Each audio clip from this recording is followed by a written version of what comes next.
मोहतरम जनाब मुर्तज़ा रईस मुर्तज़ा जतोई साहब, GTA जा ॿिया अकाबरीन,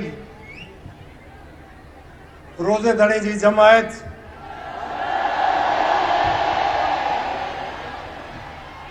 ॿिया सियासी वर्कर, नेक मर्दो आयल हिते असां जूं न्याणियूं अमड़ियूं भेनरूं, मीडिया जा दोस्तो और ख़ास तौर ते मुझा सोशल मीडिया जा नौजवान दोस्तो, इलेक्ट्रॉनिक मीडिया जा दोस्तो, अस्सलाम वालेकुम। इहो गॾजाणी जेकी असांजी थी आहे, हट पुछे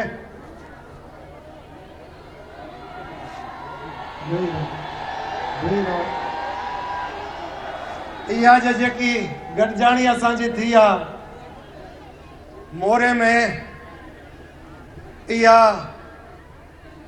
इलेक्शन जी चोरी धाड़ो जेको थियो आहे उन जे खिलाफ़ तहां असां गॾु थिया आहियूं।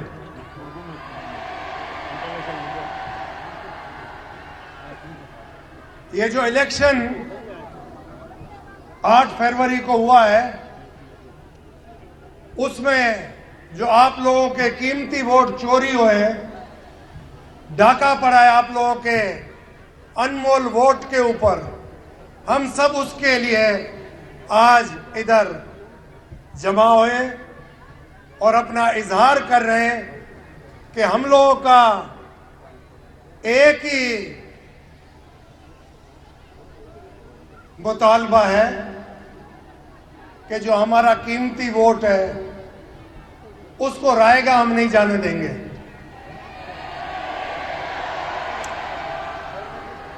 मैं सिर्फ एक चीज आप लोगों के सामने कहता चाहूं कि इलेक्शन की रात जब notified polling staff, presiding officer RO के दफ्तर में मौजूद था, उसको हटा दिया गया और जो इनके अपने दरबान मुंशियों के बच्चे, उनको प्रिजाइडिंग के लिए, पोलिंग स्टाफ के लिए ड्यूटी पे भेज दिया गया, जिसमें हमने बोला कि जो नोटिफाइड ऑफिसर हैं वो होते हुए आप लोग इनको क्यों भेज रहे हैं। तो बाद में पता चला नोटिफाइड जो ऑफिसर हट गए थे तो नोटों का कारनामा था, जिस नोटों ने इनके अंदर इतना जज्बा डाला कि ये नोटिफाइड को भी हटा दे और खुद भेज दे अपने आदमी।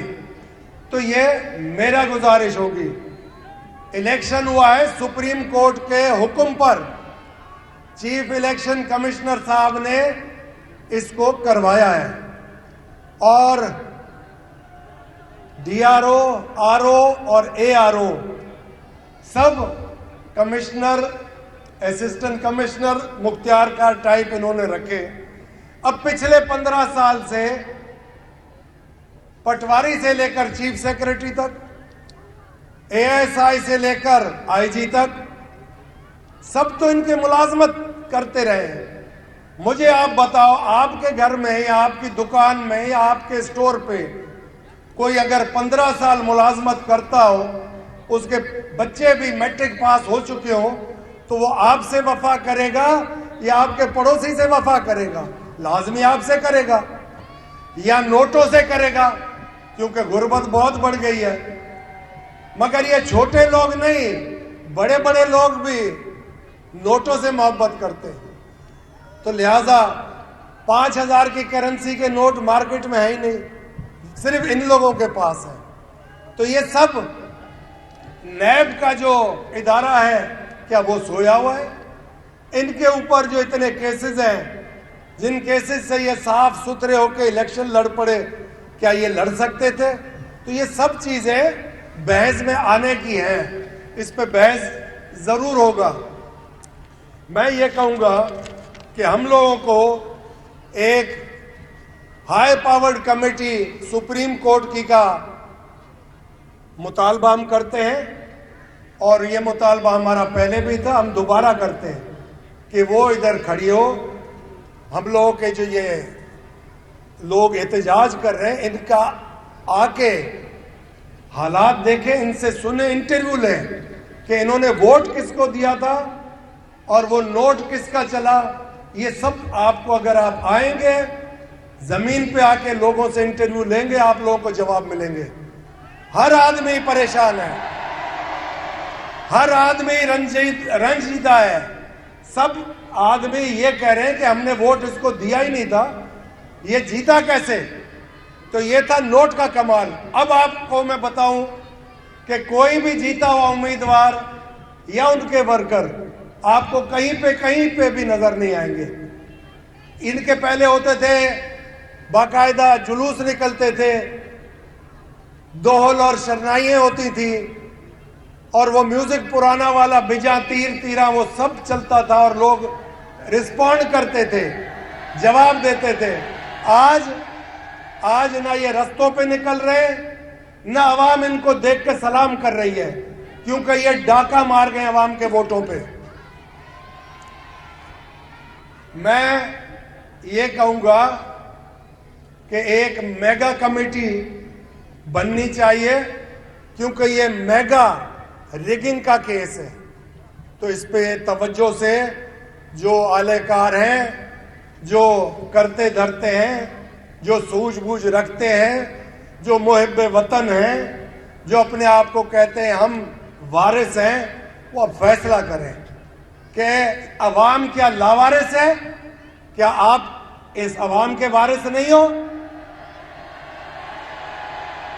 अगर अवाम के भी आप वारिस हो, मुल्क के भी आप वारिस हो, सबके आप वारिस हो, तो वारिस का काम है हक तलफी ना करे। जिधर हक तलफी हो उधर अपनी छड़ी उठा के दिखाए कि नामुमकिन है ये हक तलफी।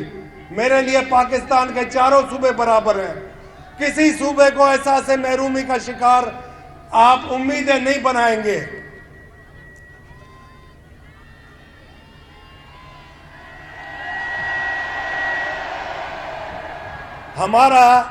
हमारा जो मुतालबा था वो तो साफ था कि या आप फॉर्म 45 अगर हमसे मांग रहे हो, हमारा मुतालबा यह है कि आप अपने आरओ से और डीआरओ से बैठ के फॉर्म 46 की ऊपर से लेकर नीचे तक इंक्वायरी करें कि बैलेट पेपर आप लोगों को इशू कितने हुए, बैलेट पेपर इस्तेमाल कितने हुए, बैलेट पेपर वापस बोरियों में कितने गए।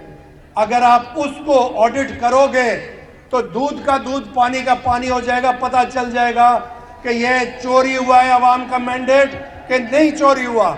यह तो बहुत आसान है, यह कर लो।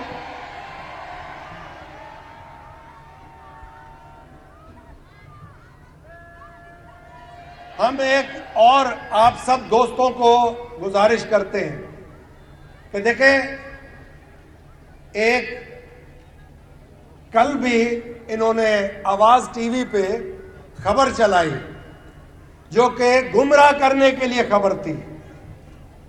मैं वाजे आपको आज फिर अनाउंस करके कह रहा हूं कि पीरसा पगारो लीड कर रहा है जीडीए को। पीरसा पगारो हेड है फंक्शनल मुस्लिम लीग का। दोनों एक चीज है। ये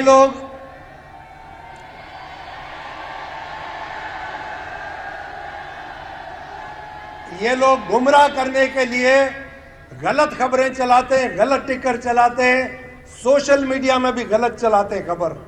पीरसा पगारो उस दिन कह गए जाम शोरों में कि मैं आखिर तक जमात जीडीए के दोस्तों के साथ चलता रहूंगा जब तक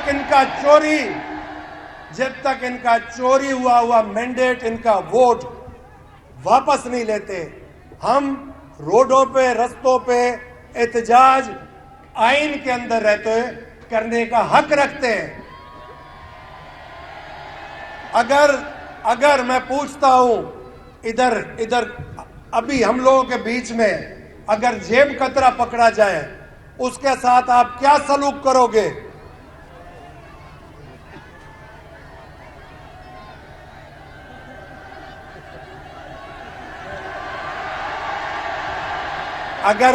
अगर जेब कतरा आपके हाथ चढ़ जाए, आप कह रहे हो उसको हम शेम कर देंगे, तो ये तो बाबा मुल्क खा गए, इनको क्या करें? इनके साथ अब इंसाफ अगर चाहिए तो मैं समझता हूं हमारा नैब का इदारा जो है वो पिछले 15 साल का इनका हिसाब किताब ले ले। आधे से ज्यादा इनके लोग इक्तदार में जो जाना चाहते हैं वो हलफ उठाने से पहले सरकारी मेहमान बन जाएंगे।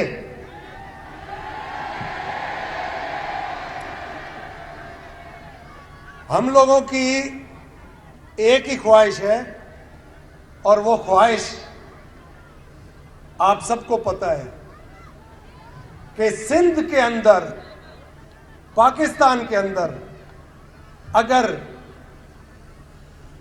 गरीब का एक वोट आप नहीं बर्दाश्त कर सकते, तो मैं समझता हूं ये खतरनाक बात है, क्योंकि गरीब के पास एक वोट है, उस वोट को भी अगर वो इस्तेमाल न करे और फैसला कोई और कर दे, तो वो अब गरीब बर्दाश्त नहीं करेगा। ये गयूर गैरतमंद सिंध की आवाम है जिसने वतन या कफन, आजादी या मौत साम्राज्य के सामने नारा लगाया था। अब लगता है ऐसे कि शायद आप वाइसरॉय बना के हाकू के बेटे को सिंधियों के ऊपर मुसल्लत करना चाहते हैं। वो एक पीढ़ी से बकरा आया था कुर्बानी का, तो वो 2 दिन पहले पता चला, ठट्ठे के जलसे में चिल्ला रहा था।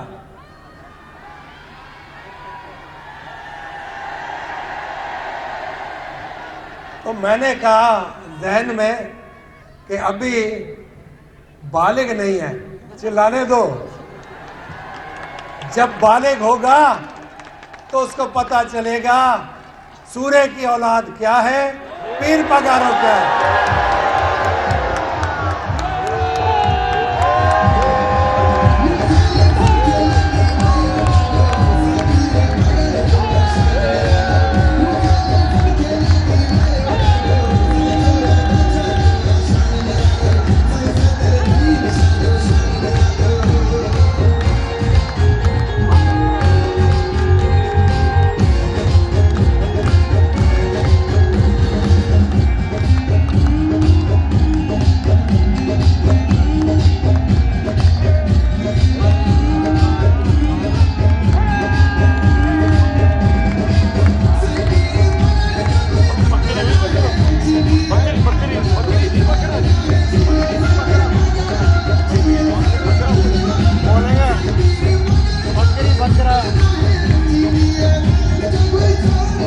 सुनो,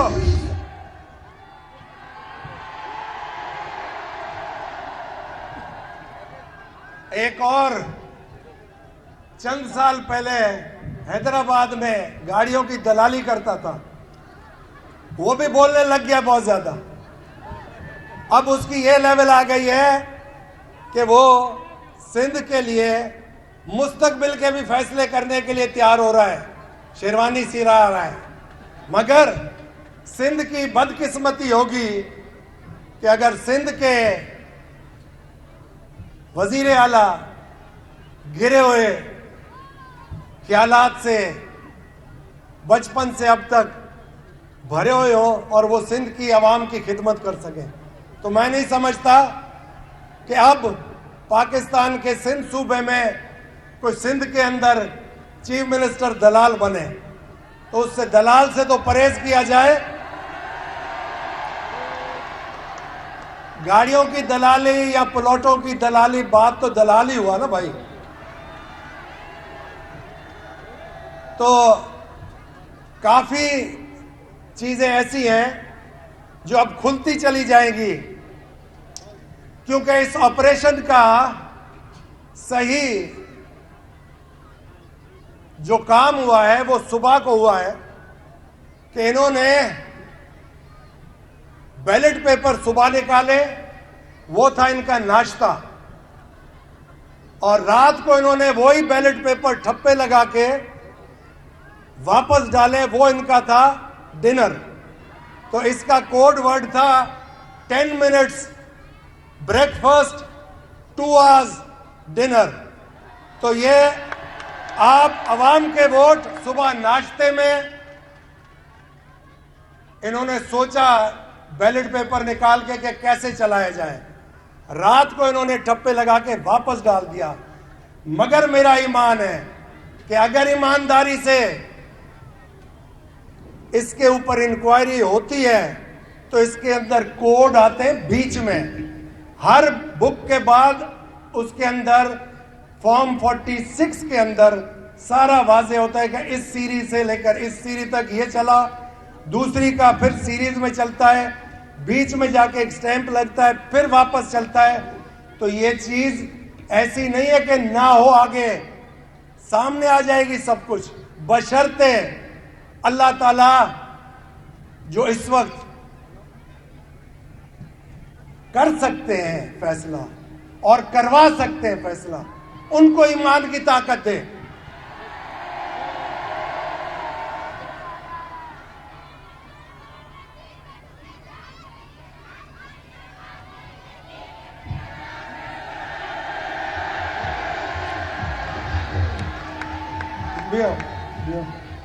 जो हकीकत है उसको अवाम के सामने अगर आप ले आते हैं तो मैं नहीं समझता अवाम ऐसे सड़कों पे आएगी। अवाम सड़कों पे क्यों आ रही है? अवाम सिर्फ इसलिए आ रही है कि उनके वोट का नोट ले गया भाई हिस्सा, तो वो उनको भी पता चल गया कि नोट बाकायदा चला है और बहुत बड़े पैमाने पे चला है।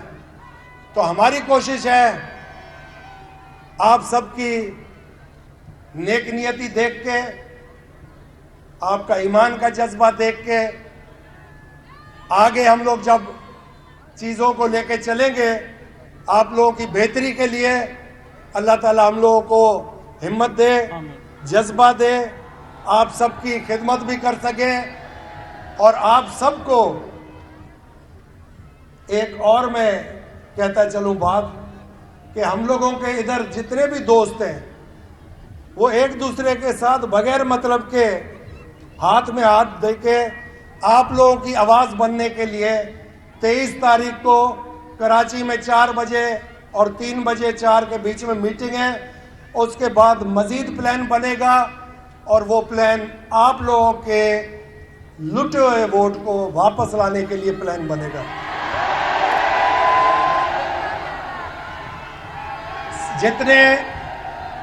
जितने हमारी इधर बहनें बेटी हैं, माएँ बैठी हैं, उनको भी मेरी गुजारिश है कि आप लोग अपने मुस्तकबिल के लिए ज़रूर चाहोगे कि आपकी बच्चियाँ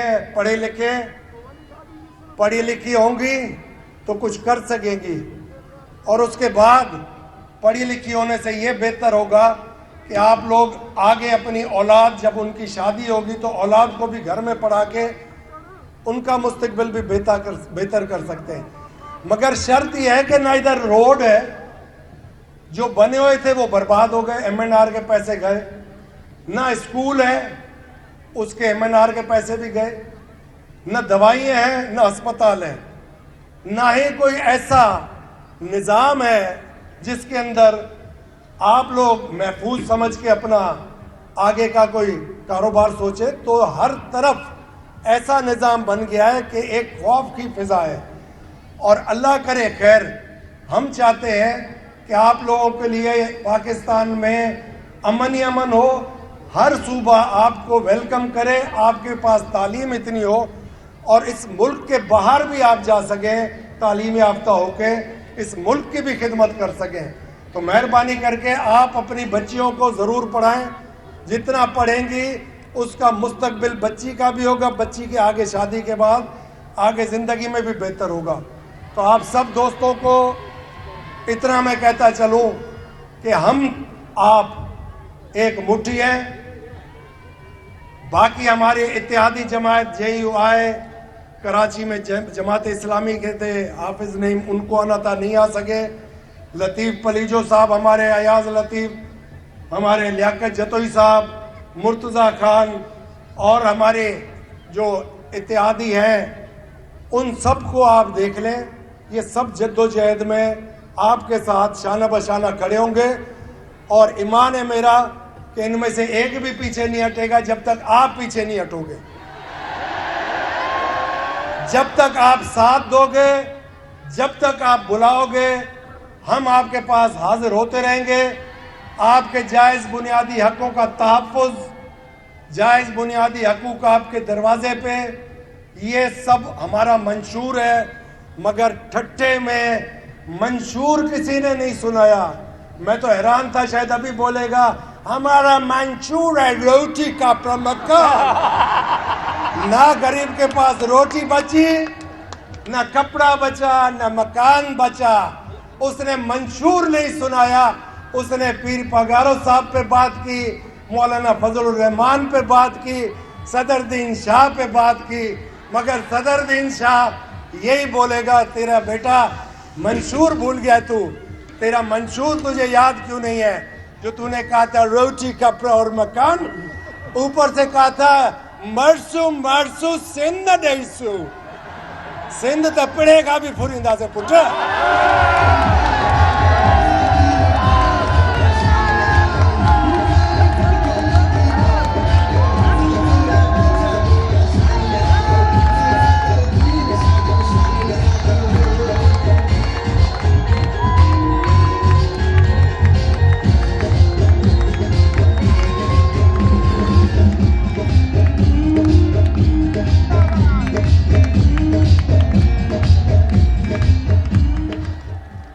वो 10 रुकाती मंशूर जो इनका था इलेक्शन से पहले, जिसमें काशिफ अब्बासी साहब ने इससे पूछा कि आप जो मंशूर बना रहे हो 10 रुकाती, ये हमारे मुल्क की मैशियत को देखते हुए नामुमकिन है और ना आप ये मंशूर आवाम तक पहुंचा सकते हो। तो उस वक्त इसने कहा कि आवाम को ख्वाब दिखाने में जाता क्या है, वही अवाम आज सामने खड़ी है। ख्वाबों की दुनिया खत्म, अब अवाम सामने है। आंखें खोल के देखो, अवाम ख्वाब नहीं देख रही, ये अवाम हकीकत में सामने खड़ी है। तो आप यूं ही डटे रहो, हिम्मत से डटे रहो। अल्लाह ताला आपको खुश रखे, आबाद रखे, बछड़ा कखड़न में आबाद हो, जो इन्हें दुनिया में आखिरत में आला मकाम अता फरमाए अल्लाह ताला ताके। आमीन या रब्बुल आलमीन। पाकिस्तान जिंदाबाद, ता सब भी जिंदाबाद।